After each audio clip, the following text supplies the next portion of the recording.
और मन में क्या सोच रहा है, ये तो मेरे भाग की कृपा थी।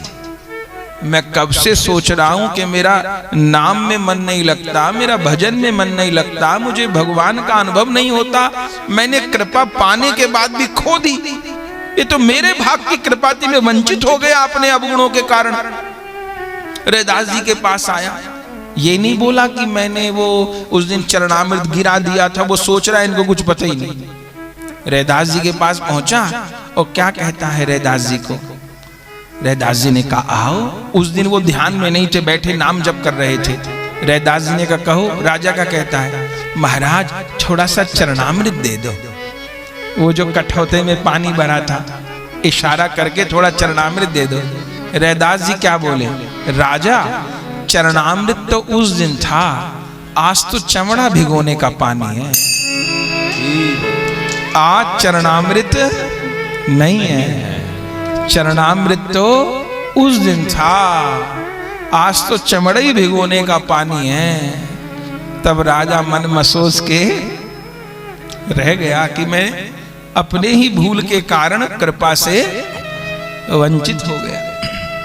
तो उस राजा पर भी फिर आगे कभी कृपा हुई होगी, पर चरित्र में नहीं लिखा हुआ, उस पर कृपा हुई। ये घटना कहते हैं गोरखनाथ जी ने सुनी।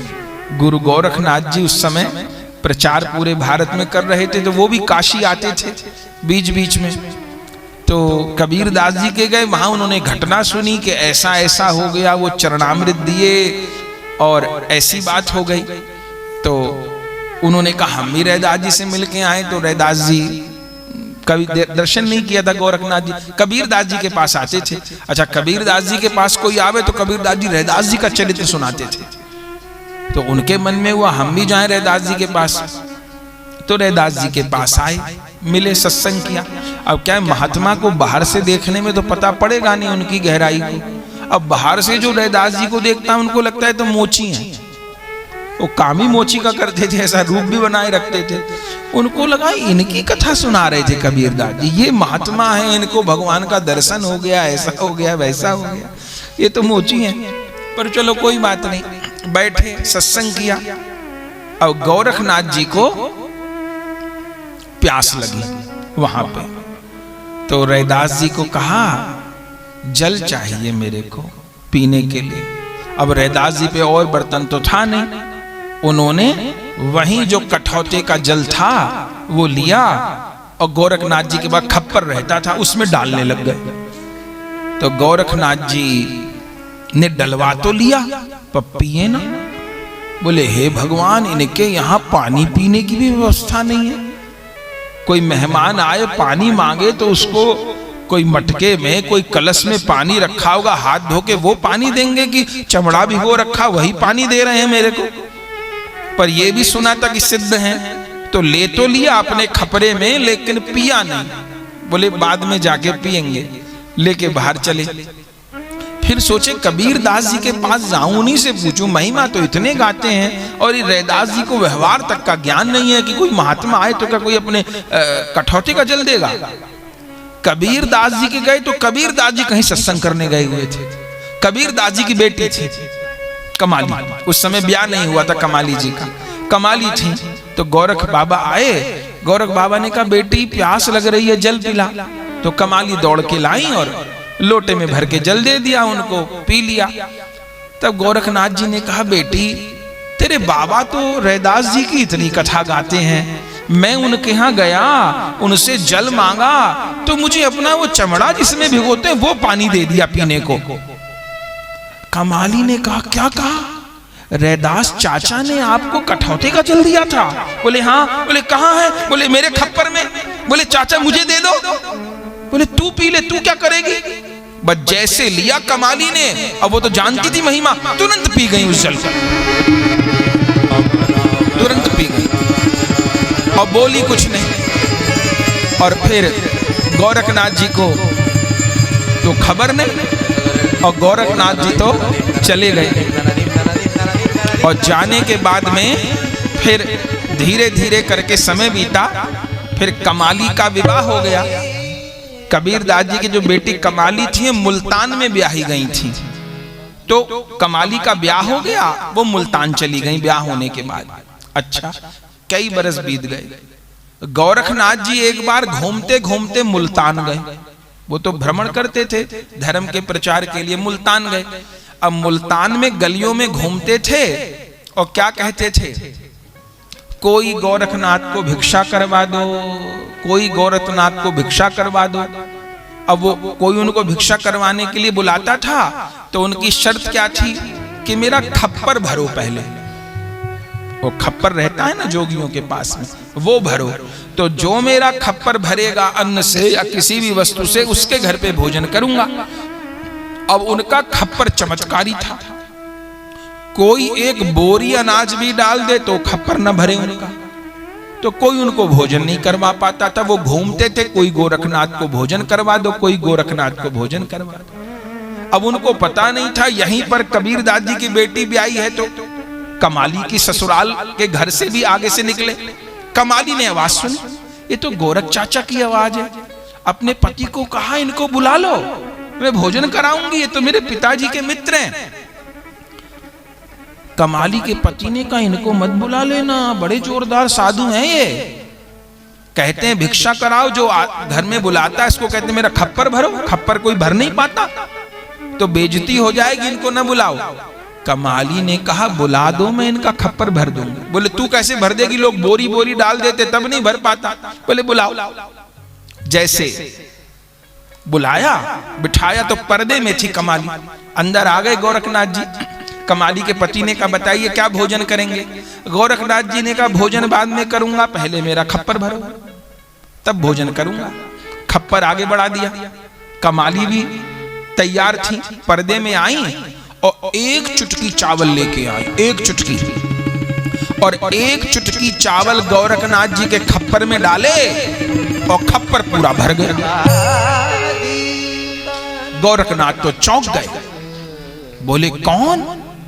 तभी कमाली निकल के आई तो पहचान गए, अरे तू तो कबीरदास जी की बेटी है।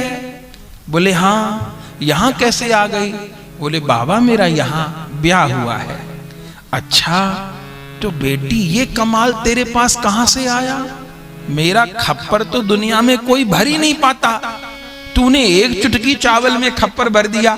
तो कमाली क्या बोली, बाबा ये तो उसी खप्पर के जल का प्रभाव है, भूल गए। एक बार रैदास चाचा के गए थे, वहां उन्होंने खप्पर में जल डाल दिया था, आपने पिया नहीं था, तो उस जल को पीने से मेरे में एक करामात आ गई है कि अब सिद्धियां मेरे आगे चलती नहीं है। गोरखनाथ जी ने कहा अरे राम, ये मेरे भाग की कृपा तो ये ले गई। वो तो रैदास जी मुझ पर कृपा किए थे, मैं जल पीता तो मैं सिद्ध हो जाता है, कृपा ये ले गई। तो ग्रंथ में लिखा है गोरखनाथ जी अपनी यात्रा छोड़े, कहां, मुल्तान, अपनी यात्रा छोड़ करके वापस काशी आए और रैदास जी के पास आए। रैदास जी ने कहा गोरखनाथ जी आप तो सुना था मुल्तान गए हुए हो, ये अचानक यहां कैसे आ गए। गोरखनाथ जी ने कहा रैदास जी वो छोड़ो, कहो आपकी क्या सेवा करूं। क्या बोले गोरखनाथ जी, थोड़ा कठौते का जल दे दो।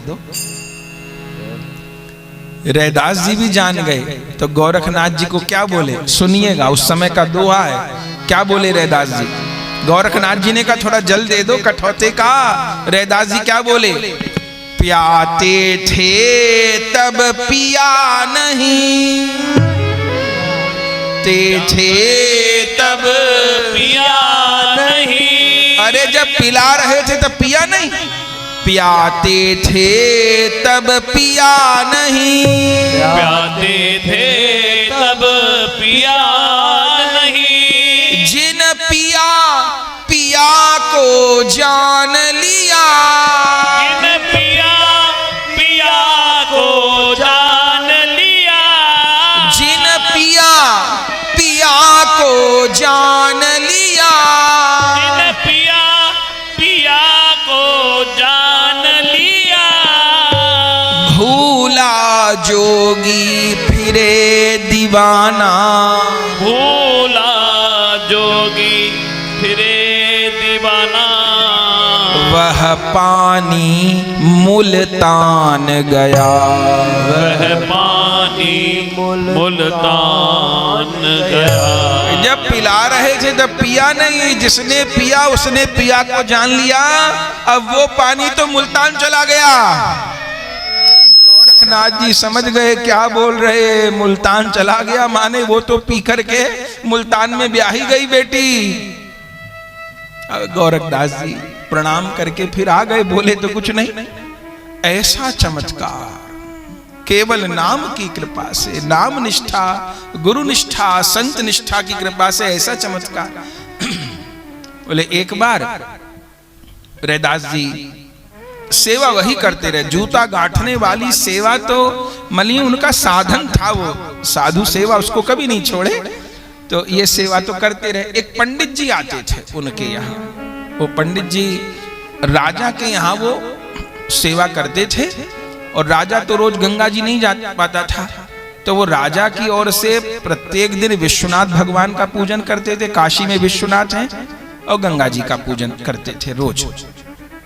और जूते चप्पल के लिए रैदास जी के पास आते थे, और रैदास जी पैसा तो लेते नहीं थे, अच्छे से साफ कर देते थे जूते, पंडित जी के सिल देते थे, नए बना देते थे। ये तो एक दिन सोमवती अमावस्या का दिन था, तो पंडित जी आए।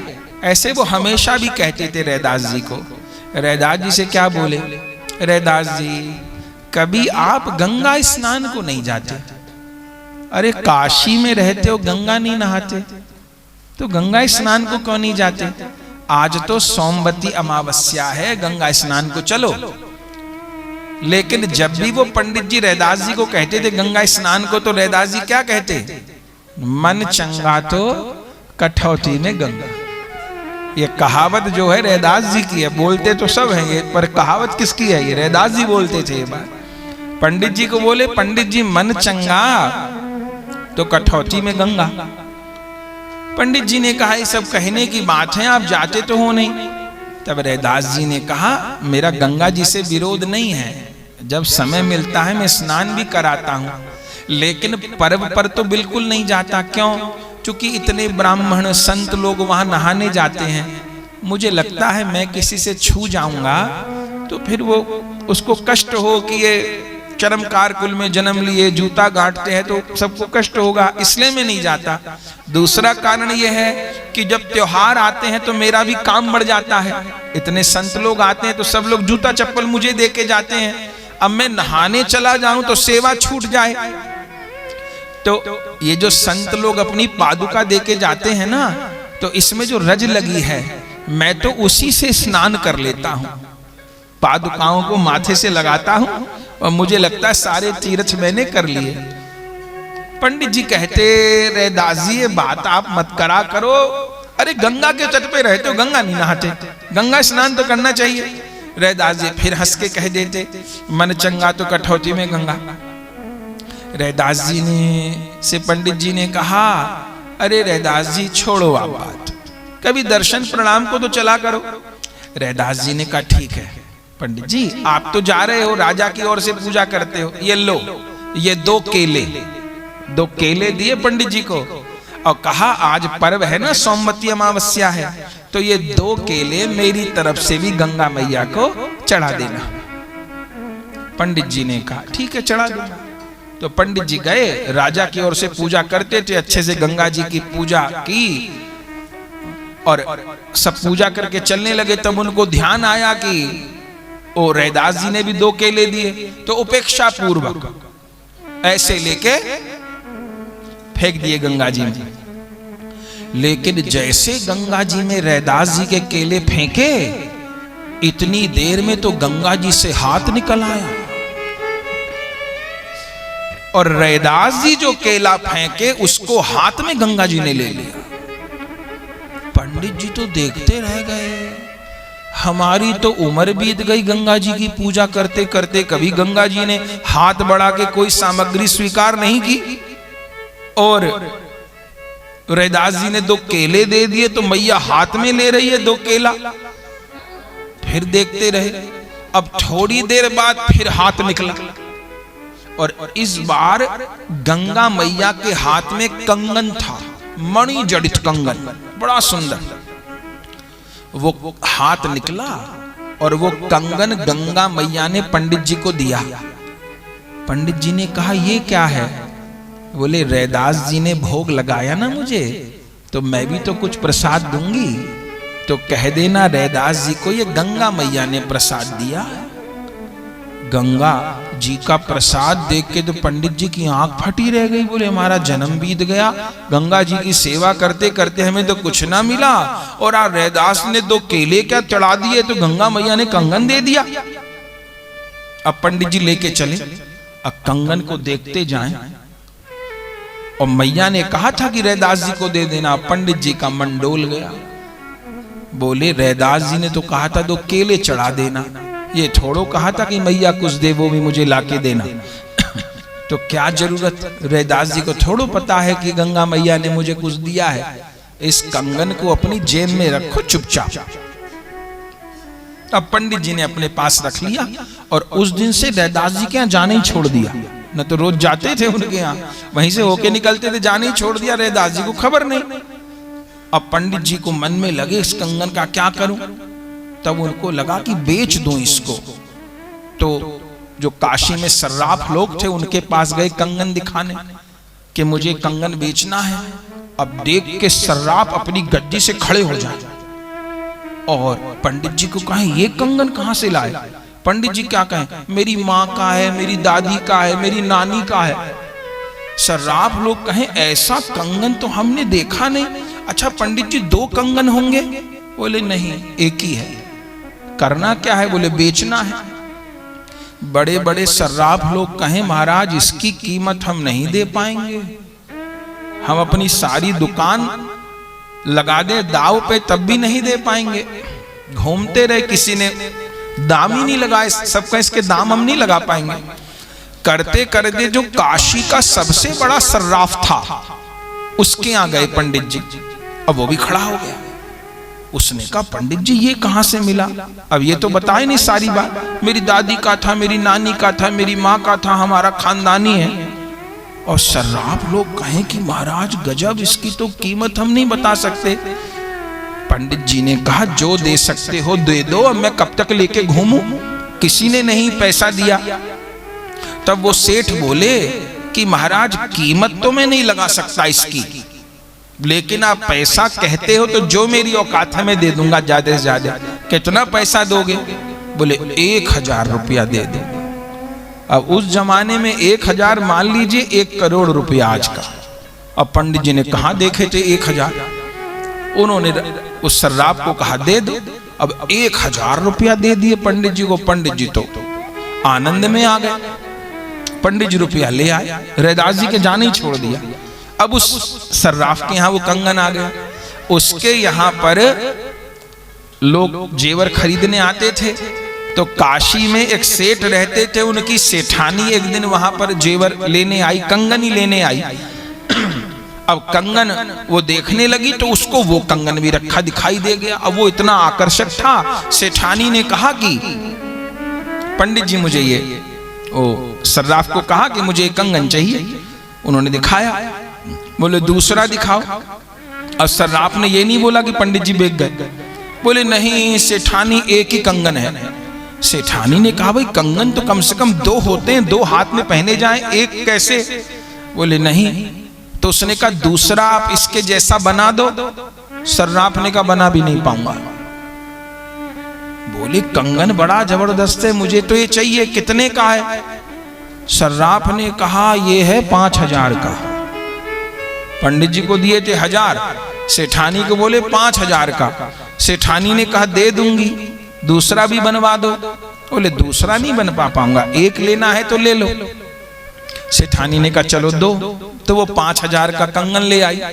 अब सर्राफ के यहाँ से सेठानी के पास पहुंच गए। अब जो सेठानी थी वो जो काशी का राजा था उसकी जो रानी थी उसकी सहेली थी। अच्छा माता बहनों का क्या है, वो कोई बढ़िया चीज पहने तो 2-4 लोग ये उनको ना कहें कि बहुत बढ़िया लग रहा है, तब तो पहनने का कोई फायदा ही नहीं हुआ।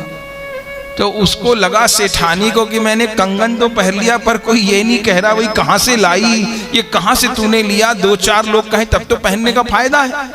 तो किसको कहूं? तो वो कंगन पहन के महल में चली गई रानी के पास और ऐसे हाथ घुमा घुमा के बात करे उसके आगे, ताकि वो देखे कि हाथ में क्या है। रानी की निगाह पड़ गई, सेठानी से बोली, सेठानी ये कहां से लाई? सेठानी ने कही, अरे मेरे सेठ जी खरीद करके लाए हैं। अरे ये तो बड़ा बहुमूल्य, दूसरा कहां है? अरे एक ही है, दूसरा बनने दिया है, बनने दिया है। अरे ये कंगन तो बहुत बढ़िया है, मुझे दे दो। सेठानी ने कहा, क्यों दे दो? अरे मुझे दे दो, जितना कहोगी उतना। कितने का लेके आई? अब पंडित जी को दिए 1000, सर्राफ ने सेठानी को दिए 5000 के। सेठानी से पूछा कितने का? बोली 10,000 का लेके आए हैं मेरे सेठ जी। सेठानी ने कहा 10 नहीं 20,000 दे दूंगी, पर मुझे कंगन दे दे। सेठानी ने रानी को 10,000 में दे दिया कंगन। अब रानी को मिल गया कंगन। अब रानी ने एक हाथ में पहना तो सुंदर तो बहुत था, पर दूसरे हाथ में था नहीं। तो उसने अपने पति को कहा। राजा ने कहा, कहां से कंगन आए? बोले ऐसे ऐसे सेठानी ने ये मुझे कंगन दिया है, लेकिन एक दूसरा और बनवा दो।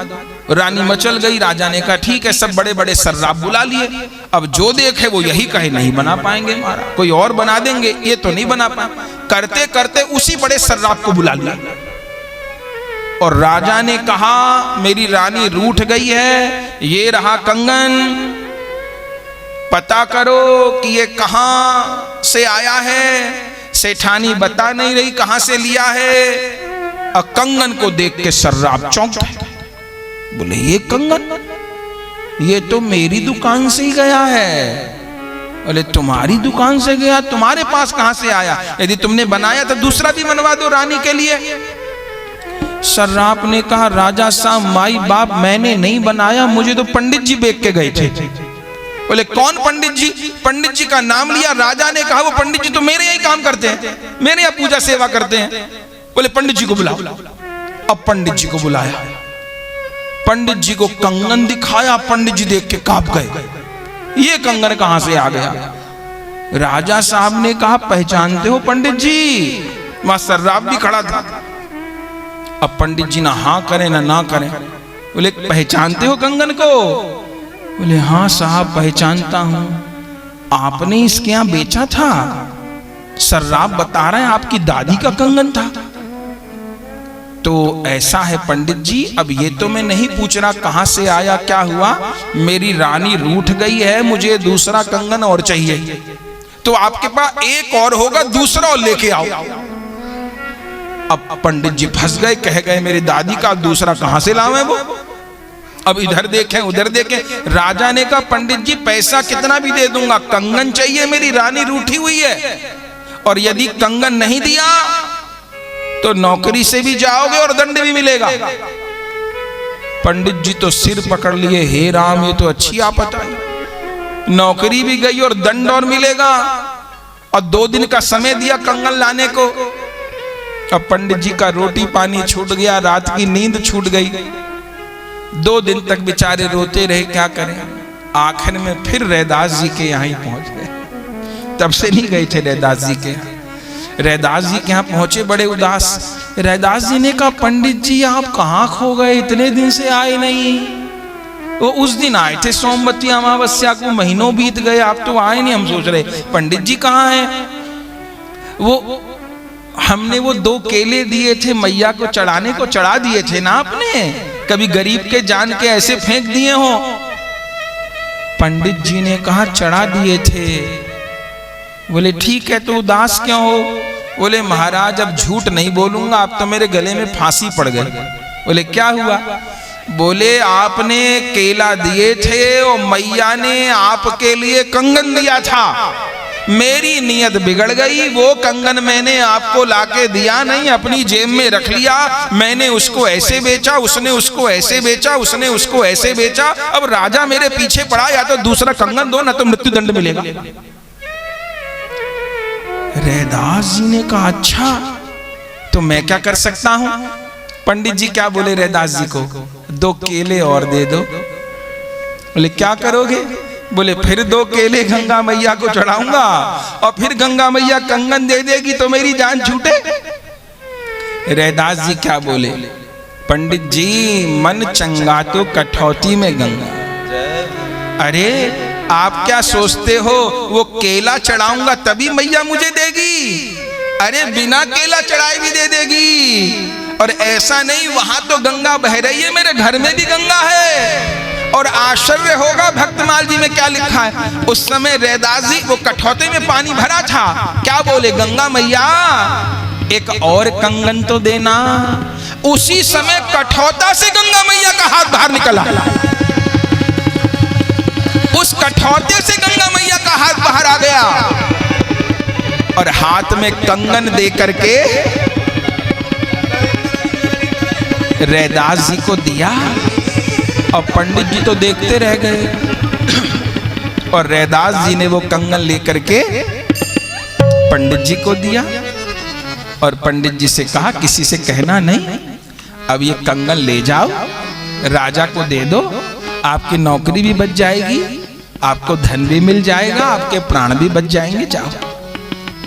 और पंडित जी बड़े लज्जित हो गए, कंगन लेके गए और दूसरा कंगन मिल गया। वैसे ही रानी तो राजी हो गई।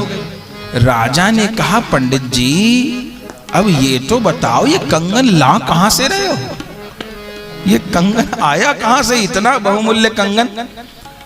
तो पंडित जी क्या बोले, महाराज अब मरूं या जीऊं मैं झूठ तो नहीं बोलूंगा, असलियत ये है ना ये मेरी माँ का है, ना दादी का है, ना नानी का है, ये कंगन ऐसे ऐसे मुझे मिला था, ये तो गंगा मैया ने प्रसाद दिया था रैदास जी को, मेरे मन में लालच आ गया तो मैंने रख लिया। सारी कहानी सुना दी।